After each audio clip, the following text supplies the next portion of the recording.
နေတာပါအခုဒီ volume အတိုးလျှော့ကကျွန်တော်တို့ iPhone 5တို့ iPhone 4S 5S iPhone 4တို့ iPhone 5တို့တော့ငါပုံစံနဲ့တွားပြီးတော့ဆင်တယ်ပေါ့နော်အဲ့လိုမျိုးလဲကျွန်တော်တို့အတင်းနဲ့မှာတွေ့ရတာပေါ့နော်ဟုတ်ပြီဒါကတော့ sim ထည့်ရမယ့်နေရာလေး nano sim နှစ်ခုပဲထည့်ရမယ် flash တွေဆိုတော့လဲ SD card slot ကတော့မပါလာတော့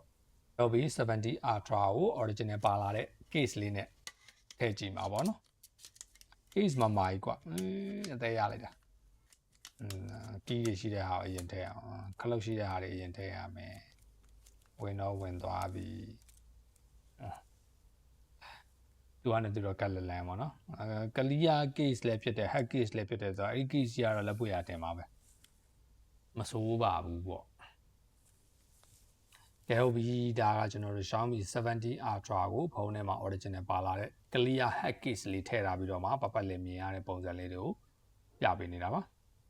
အကောင်အထည့်အတွင်းနဲ့တကယ်ဆေးချင်မလားမသိဘူးကဲဟုတ်ပြီကျွန်တော်တို့ Xiaomi 70 Ultra U ကို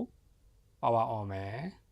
ဟုတ်ပြီ Xiaomi logo လေးရဲ့ power by Android ရယ်ဆိုပြီးတော့ကျွန်တော်တို့ power ပွင့်လာတာပေါ့နော်